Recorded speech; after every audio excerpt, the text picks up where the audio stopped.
सभी को नमस्कार।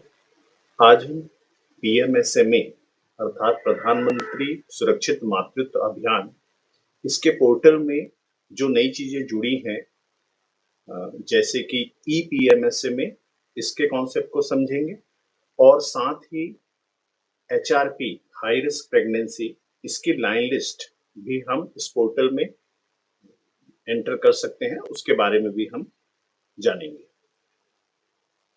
प्रधानमंत्री सुरक्षित मातृत्व अभियान का नया वर्जन है ईपीएमएसएमए, जिसे एक्सटेंडेड प्रधानमंत्री सुरक्षित मातृत्व अभियान एंड एचआरपी, इसके लिए डिजाइन किया गया है। जैसा कि आपको पता ही है कि प्रधानमंत्री सुरक्षित मातृत्व अभियान जो है भारत सरकार की एक पहल है, जिसमें हम हर माह की 9 तारीख को गर्भवती महिलाओं को फ्री एएनसी चेकअप चिकित्सक विशेषज्ञ के माध्यम से प्रदान करते हैं। और इसकी व्यवस्था हमने कुछ ऐसी की है कि इसमें हमने निजी चिकित्सकों को भी इन्वॉल्व किया है और उनकी हेल्प से हम सभी हेल्थ फैसिलिटी में लगभग सभी सीएससी और पीएचसी में हम कोशिश करते हैं कि प्रत्येक माह की 9 तारीख को गर्भवती महिलाओं का क्वालिटी एएनसी किया जा सके। पीएमएसएमए प्रोग्राम लोगों को ये सुविधा उपलब्ध कराता है कि जिनकी सेकंड और थर्ड ट्राइमेस्टर की प्रेगनेंसी होती है और अगर वो हाई रिस्क से जुड़ी हुई है, तो हम यह कोशिश करते हैं कि वह महिलाएं अनिवार्य रूप से विशेषज्ञ चिकित्सकों के संपर्क में आए और उनकी जांच की जा सके। इस अभियान के तहत हम निजी चिकित्सकों को मोटिवेट कर रहे हैं प्राइवेट सेक्टर्स के, ताकि वो हमारे साथ जुड़ें और निजी चिकित्सकों के सहयोग से हम ज्यादा से ज्यादा लोगों को ये लाभ दे सकें। इसी कड़ी में जनवरी 2020 में पीएमएसएमए के अतिरिक्त एक्सटेंडेड पीएमएसएमए मतलब ईपीएमएसएमए प्रोग्राम लॉन्च किया गया, जिसके हेल्प से हम, जैसा कि हमें पता है कि हम 9 तारीख को ही पीएमएसएमए डे मनाते हैं, राज्यों को यह छूट दी गई कि वह एक से ज्यादा पीएमएसएमए डे मना सकते हैं। तो जैसे कि हमारे छत्तीसगढ़ राज्य में 9 और 24 तारीख दोनों को डिसाइड किया गया है, तो पोर्टल में इसका ऑप्शन है कि हम दोनों डेट की एंट्री जो है कर सकते हैं।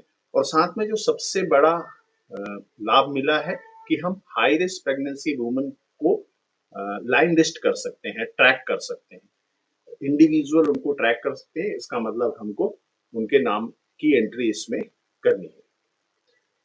ईपीएमएसएमए पोर्टल ओपन करने के लिए जो हमारे पास लॉगिन है, उसका जो वेब एड्रेस है pmsma.mohfw.gov.in, इसमें जाकर के हम ईपीएमएसएमए साइट को ओपन करेंगे और यहाँ पर हम लॉगिन बटन पर क्लिक करेंगे। ईपीएमएसएमए में लॉगिन करने के लिए जैसे ही हम लॉगिन बटन पर क्लिक करेंगे, हमें यूजर नेम और पासवर्ड की आवश्यकता होगी। यह यूजर नेम और पासवर्ड सभी संस्थाओं को जिला स्तर से और राज्य स्तर से उपलब्ध करा दिया गया है। यूजर नेम और पासवर्ड एंटर करने के बाद सबमिट बटन पर हम क्लिक करेंगे। सबमिट बटन पर क्लिक करने के बाद इस तरीके का स्क्रीन आता है, जो कि पहले भी हमने जब पीएमएसएमए रिपोर्टिंग की है तब हमने देखा है। यहाँ पर एड फैसिलिटी प्रोफाइल का एक ऑप्शन आता है, जहाँ पर हम चाहें तो अपना जो प्रोफाइल है, जो सेंटर का प्रोफाइल है, उसको अपडेट कर सकते हैं। एक ऑप्शन हमको मिलता है। अपडेट करने के लिए हम कोई फोटो भी डाल सकते हैं उस सेंटर्स की और कंप्लीट एड्रेस हम भर सकते हैं, पिन कोड भर सकते हैं। इनको थोड़ा सा रिवाइज किया गया है, तो जो एक्स्ट्रा इंफॉर्मेशन हैं ये भी हम इसमें भर करके सबमिट बटन पर क्लिक करेंगे और ये वन टाइम होगा। एक बार हम भरने के बाद चाहे तो इसमें जरूर अपडेट हम कर सकते हैं। आपने देखा होगा कि लेफ्ट साइड में जो मेनू है, उसमें जो कुछ न्यू बटन्स आ रहे हैं, हम उनके बारे में आज बात करेंगे, क्योंकि पीएमएसएमए में रिपोर्ट तो सभी लोग पहले से कर भी रहे हैं। ये जो ईपीएमएसएमए है, एक्सटेंडेड पीएमएसएमए, उसकी हम आज यहाँ पर चर्चा करेंगे। तो ईपीएमएसएमए में जो भी ऑप्शंस नए जुड़े हुए हैं वो स्टार के रूप में हाईलाइट हो रहे हैं और न्यू के रूप में हमको दिख रहे हैं। तो उसमें मुख्यतः 4 चीजें जुड़ी हुई है। एक तो ईपीएमएसएमए मंथली रिपोर्ट, जैसा कि मालूम है हमें पीएमएसएमए हम हर 9 तारीख को हर महीने की करते हैं। तो अगर हम 9 तारीख को एक रेगुलर पीएमएसएमए कर रहे हैं तो उसकी रिपोर्ट हम पीएमएसएमए मंथली रिपोर्ट में भरेंगे और अगर हम 9 के अतिरिक्त किसी और डेट पे कर रहे हैं तो हम फिर ईपीएमएस में मंथली रिपोर्ट में उसे दर्ज करेंगे। एक और चीजें जुड़ी हुई है जो मैंने पहले बताया था कि HRP reporting, high risk pregnancy की रिपोर्टिंग, इसका मतलब है यहाँ पर हमें लाइन लिस्ट हम एंटर कर सकते हैं। दो चीजें और हैं, आशा प्रोफाइल, एएनएम प्रोफाइल। हम आशा का डिटेल्स भी इसमें डाल सकते हैं ताकि हम जब एचआरपी की एंट्री करेंगे और उस हाई रिस्क प्रेगनेंसी को किसी एएनएम या आशा के साथ लिंक करेंगे तो वो हमें बार बार उस आशा और एएनएम का नाम और अन्य जानकारी like mobile number, posting place, ये सब एंटर करने की जरूरत नहीं है। नई चीजों में एचआरपी ट्रैकिंग है कि हम हाई रिस्क प्रेगनेंसी की ट्रैकिंग कर सकते हैं। एक बार हमने एचआरपी रिपोर्टिंग कर दी, हम उसके फिर ट्रैकिंग कर सकते हैं। और कुछ ग्राफिकल रिपोर्ट्स हैं जिसके माध्यम से हम अपने संस्थान में एचआरपी को और अच्छे बेहतर तरीके से देख सकते हैं। तो जैसे कि जो पहला ऑप्शन है पीएमएसएमए मंथली रिपोर्ट, ये वही रिपोर्ट है जो आप भरते आ रहे हैं। जैसे ये मार्च महीने का भर गया है तो दिखा रहा है, इसका मतलब है 9 मार्च को जो पीएमएस में हुआ होगा उसकी रिपोर्ट्स यहाँ पर भरी हुई है। हम यहाँ पर आते हैं extended PMSMA monthly report. Extended PMSMA monthly report में हम जाएंगे तो यहाँ पर हमको ऑप्शंस आएगा। हम देख भी सकते हैं रिपोर्ट्स किस डेट से किस डेट तक की हम देखना चाहते हैं। और अगर हमने नया एंटर करना है तो हम सबमिट ईपीएमएसएमए रिपोर्ट में क्लिक करेंगे। सबमिट ईपीएमएसएमए रिपोर्ट करने के बाद हमारा ये ऑप्शन जो है ये एज इट इज वैसे ही ओपन हो जाएगा जैसे कि पीएमएसएमए में होता है। यहाँ से हम डेट सेलेक्ट कर सकते हैं कि एक्सटेंडेड पीएमएसएमए 1 तारीख को था, 16 तारीख को था, 27 तारीख को, 9 तारीख के लिए चूंकि रेगुलर पीएमएसएमए है तो यहाँ पर एक्सटेंडेड के लिए 3 डेट जो है, एक एक ट्राइमेस्टर के जो डेट, एक एक वीक के जो डेट बटे हुए हैं वो आप यहाँ पर यूज कर सकते हैं। एचआरपी रिपोर्टिंग जिसके बारे में आज हम मेन बात करना चाह रहे हैं कि ये जो बिल्कुल नया फीचर जुड़ा है एचआरपी रिपोर्टिंग, तो जब आप इस पे क्लिक करेंगे तो यहाँ पर ये दिखाएगा कि हम एचआरपी आइडेंटिफाइड लिस्ट का इस वीडियो का मुख्य उद्देश्य एचआरपी रिपोर्टिंग के बारे में आपको बताना था। एचआरपी आइडेंटिफिकेशन लिस्ट ये ईपीएमएसएमए पोर्टल में एक नया पहल है जिसके अंतर्गत हम एचआरपी गर्भवती महिलाओं की लाइन लिस्टिंग को ऐड कर सकते हैं और उनका फॉलोअप भी प्रॉपर कर सकते हैं। अभी तक कोई भी ऐसा पोर्टल नहीं है जहां पर हमें फॉलोअप की सुविधा मिले, जहां पर हम देख पाए कि फॉलोअप कैसा हुआ है, आउटकम इन एचआरपी का क्या आया है। इस वजह से ईपीएमएसएमए में एचआरपी आइडेंटिफिकेशन लिस्ट को स्ट्रेंथन किया जा रहा है। तो यहाँ पर हमें नए एचआरपी गर्भवती महिलाओं को की एंट्री अगर करनी है तो हम क्रिएट न्यू प्रोफाइल में जाएंगे। क्रिएट न्यू प्रोफाइल में जाने के बाद हम एचआरपी की एंट्री दो तरीके से कर सकते हैं। आभा आईडी के थ्रू कर सकते हैं। अगर आभा आईडी है तो ऑटोमेटिकली वो उसका नाम और अन्य जानकारी ले लेगा, और आभा आईडी नहीं है तो हमको उसके नाम जो है हर बार एंटर करना पड़ेगा। तो एचआरपी आइडेंटिफिकेशन अंडर पीएमएसएमए या ईपीएमएसएमए। पीएमएसएमए जैसे आपको पता है कि 9 तारीख को हर महीने होता है, और ईपीएमएसएमए राज्य के निर्देश के अनुसार 24 तारीख को होता है। तो ये जो एचआरपी आइडेंटिफिकेशन हुआ पीएमएसएमए में हुआ या ईपीएमएसएमए, तो हमारा आइडेंटिफिकेशन पीएमएसएमए में हुआ था तो पीएमएसएमए हम लिख रहे हैं। यहाँ पर आभा आईडी हमारे पास नहीं है तो हम आरसीएच आईडी चूंकि हमारे पास है तो हम आरसीएच आईडी लिख देते हैं। आरसीएच आईडी 1220 जो भी आरसीएच आईडी है हमारे पास, चूंकि एक आइडेंटिफिकेशन एचआरपी का है तो हम उसकी एंट्री कर देते हैं। नेम ऑफ प्रेग्नेंट वुमन में हम प्रेग्नेंट वुमन का नाम लिख देते हैं। नाम के बाद डेट ऑफ बर्थ का ऑप्शन है, डेट ऑफ बर्थ है हमारे पास, हम डेट ऑफ बर्थ लिख देते हैं। उसके बाद guardian name, husband name, most of ये हस्बैंड नेम ही रहेगा, हस्बैंड नेम हम यहाँ पे डाल देते हैं। ग्रेविडा 1 या 2 कौन सी थी वो डाल देते हैं, हमारे पास जानकारी है। स्टेट छत्तीसगढ़, डिस्ट्रिक्ट सेलेक्ट कर लेंगे, सभी जिलों के नाम यहाँ पर आ जाएंगे। एड्रेस में हमको लिखना है किस विलेज की है तो हम वहाँ पर एड्रेस लिख देते हैं। तो ये एक सामान्य जानकारी है जो हमें उस एचआरपी की भरनी।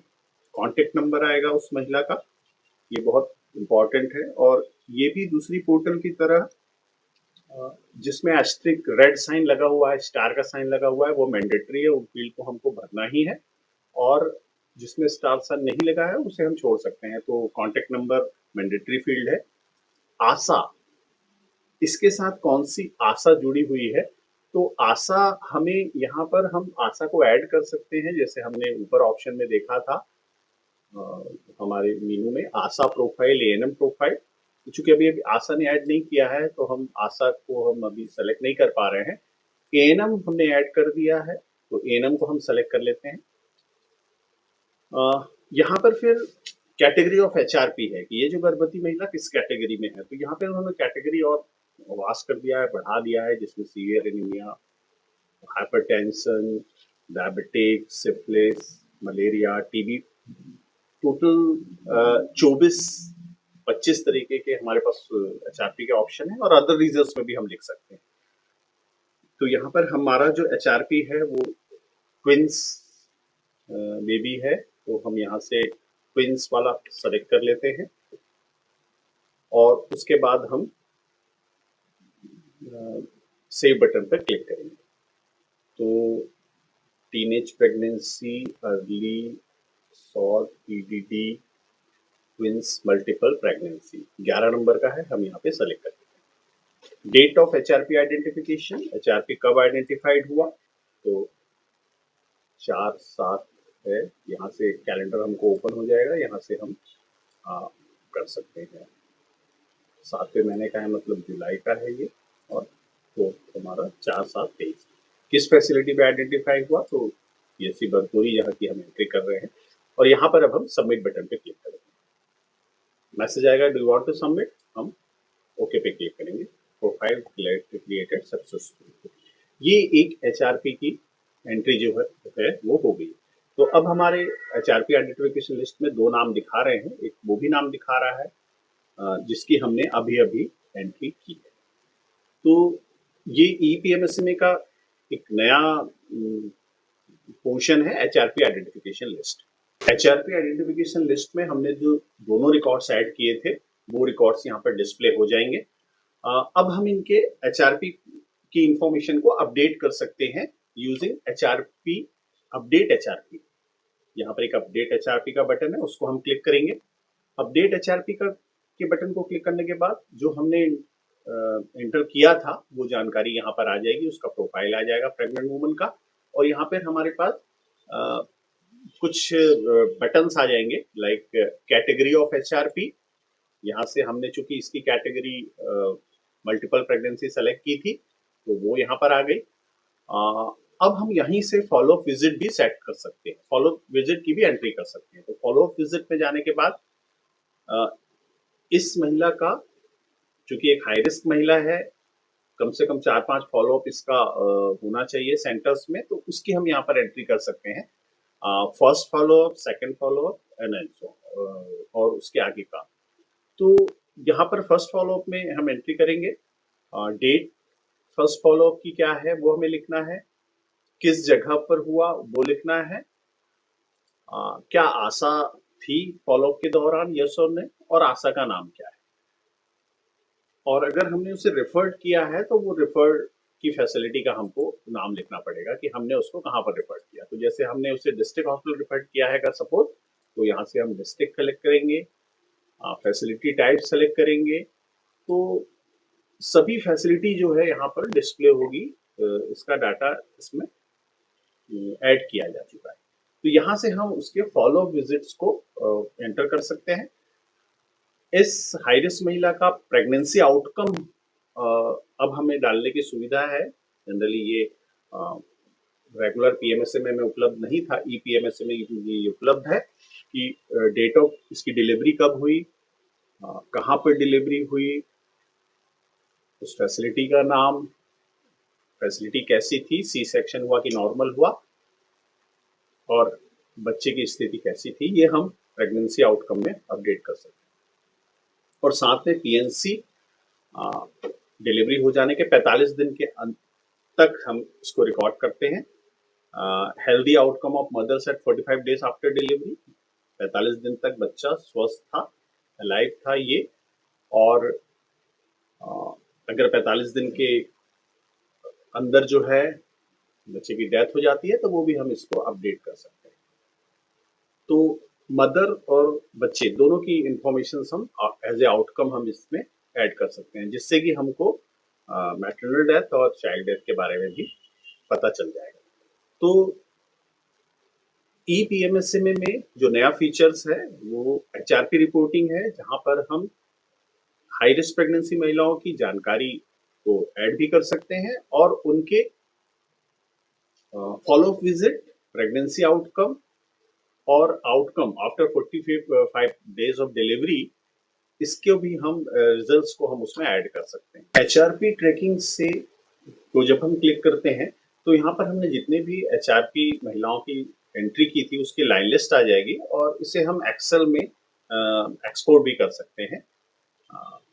और साथ में हम इसमें देख भी सकते हैं हमने जो भी जानकारी यहाँ पर भरी है, चूंकि हमने फॉलो विजिट नहीं भरा है तो वो खाली है, third follow, fourth follow, fifth follow पर आउटकम भी हमने इसका भी नहीं भरा है, तो ये सब चीजें यहाँ पर खाली है। तो हम एक पर्टिकुलर डेट वाइज भी हम ये HRP ट्रैकिंग को देख सकते हैं। ग्राफिकल रिपोर्ट एक नया सेक्शन ऐड हुआ है EPMSMA पोर्टल पे। जब हम इसे क्लिक करते हैं तो हमने जितने भी HRP की एंट्री की है वो कुछ ग्राफ के माध्यम से हमको यहाँ पर शो होंगे हमको यहाँ पर। तो यहाँ से हम ईयर सेलेक्ट कर सकते हैं। अलग अलग ऑप्शन है PMSMA या EPMSMA, और हम देख सकते हैं कि जो भी मंथली चेकअप हमने किया है उसकी इंफॉर्मेशन हमको यहाँ पर डिस्प्ले।